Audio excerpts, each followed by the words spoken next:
అమ్మయ్యా,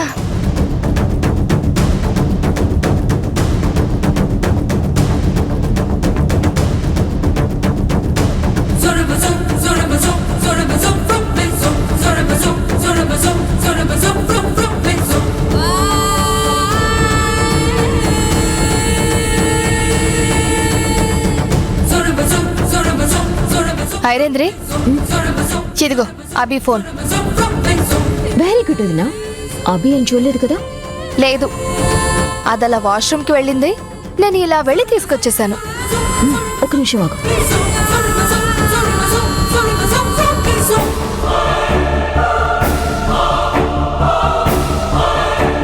ఇదేంటి, రాహుల్ ఫోన్ నుంచి అభికి 50,000 పంపించావెందుకు? చెప్తాను కానీ ఇప్పుడు నేను ఒక నెంబర్ చెప్తాను. అభి అకౌంట్ నుండి ఆ నెంబర్కి 50,000 పంపించు.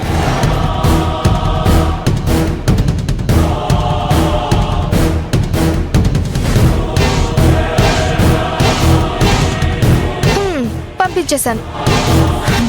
సూపర్. ఇంతకీ ఈ నెంబర్ ఎవరిది ఐరేంద్రి? ఇంకెవరిది? ఆ పాములు పట్టే అతనిది. పాములు పట్టేవాడిదా? అభి ఫోన్ నుంచి అతనికి ఎందుకు డబ్బులు పంపించావు?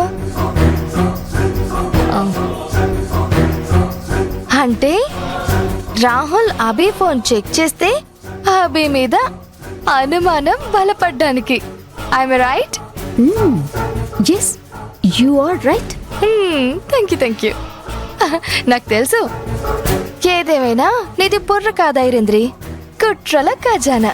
నువ్వు పొగిడినట్టు లేదు, తిట్టినట్టే ఉంది. అదంతా తర్వాత కానీ ముందు అభి ఫోన్ ఎక్కడి నుంచి తీసుకొచ్చావో అక్కడే తీసుకెళ్లి పెట్టు. అభికి ఏ మాత్రం డౌట్ రాకూడదు.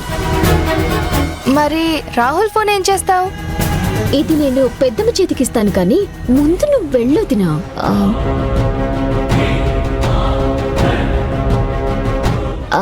పెద్దమ్మా,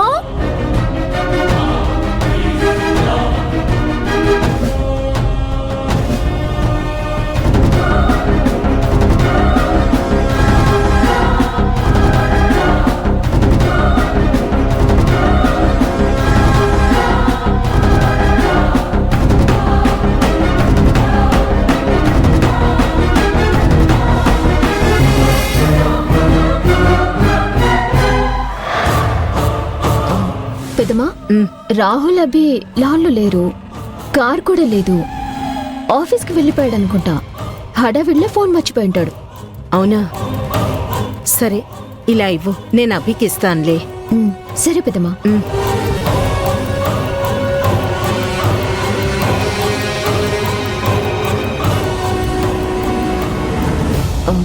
వదినా, ఫోన్ అభి గదిలో పెట్టేశావు కదా? పెట్టేశాను. కొంచెం ఉంటే దొరికిపోయేదాన్ని. నా టైం బాగుంది. మన టైం బాగుంది. ఈ రోజుతో అభిని రాహుల్ని ఎప్పుడు దగ్గర చేయాలని చూసినా దగ్గరికి రానంత దూరం పెరిగిపోవటం ఖాయం.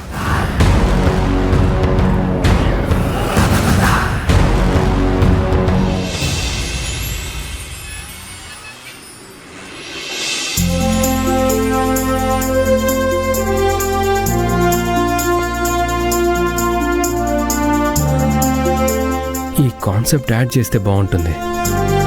ఒకసారి నందనాతో కూడా డిస్కస్ చేయడం బెటర్. తనకు కాల్ చేసి ఆఫీస్కి రమ్మంటాను.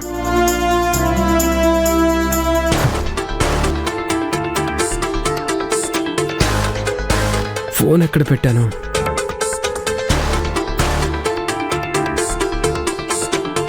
ఓ షిట్, ఫోన్ మర్చిపోయి వచ్చానే.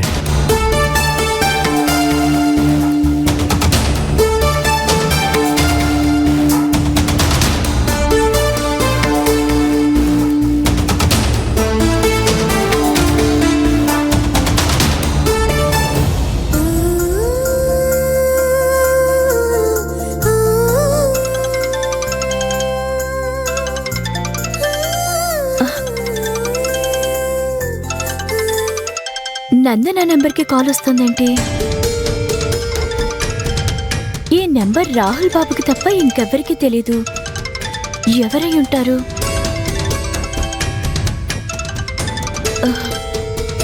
హలో, ఎవరు? Hello Nandana, this is Rahul. Sorry, number చూసి ఎవరో అనుకున్నాను. నా ఫోన్ ఇంట్లో మర్చిపోయాను, అందుకే ఆఫీస్ ల్యాండ్లైన్ నుంచి కాల్ చేశాను. Where are you? ఇంట్లోనే ఉన్నాను. నువ్వు అర్జెంటుగా ఆఫీస్కి రావాలి నందన. ఒక యాడ్ గురించి డిస్కస్ చేయాలి. సరే, వస్తాను రాహుల్. త్వరగా వచ్చే, I will be waiting for you. Okay.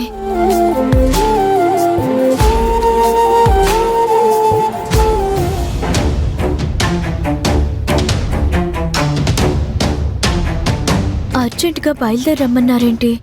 త్వరగా వెళ్ళాలి.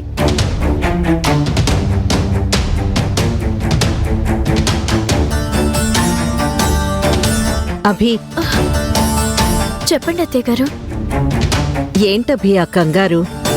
కంగారేం లేదత్తయ్య, నేనేదో ఆలోచిస్తున్నాను. మీరు సడన్ గా పిలిచేసరికి ఉలిక్కిపడ్డాను, అంతే. అలాగా, సరే. రాహుల్ ఫోన్ ఇంట్లోనే మర్చిపోయాడమ్మా. అవునా అత్తయ్య? నేను కూడా గమనించలేదు. పాపం, ఫోన్ లేకుండా ఎంత ఇబ్బంది పడుతున్నారో ఏంటో. అందుకే నువ్వొక పంచి, రాహుల్కి వాళ్ళ లంచ్ నువ్వే తీసుకెళ్ళు. దాంతోపాటు ఫోన్ కూడా తీసుకెళ్ళి ఇచ్చేసేయ్. చచ్చాను. ఇప్పుడు నందనాక వెళ్ళాలా లేక అభిక వెళ్ళాలా? ఏం చేయాలి దేవుడా? ఏంటభి, ఏం ఆలోచిస్తున్నావు? ఆ, ఏం లేదు అత్తయ్య గారు, నాకు కొంచెం తలనొప్పిగా ఉంది. అందుకే కాసేపు రెస్ట్ తీసుకుని వెళ్తాను. ఓ, ఎలాగో లంచ్కి ఇంకా టైం ఉంది కదా. తలనొప్పా? ఏమైందభి? నీ కొంట్లో బానే ఉందా? రాత్రి కూడా నువ్వు సరిగ్గా భోంచేయలేదు. హాస్పిటల్కి ఏమైనా వెళ్దామా?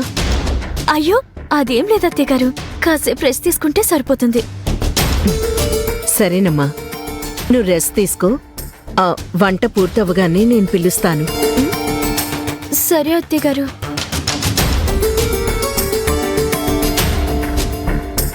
ఉఫ్.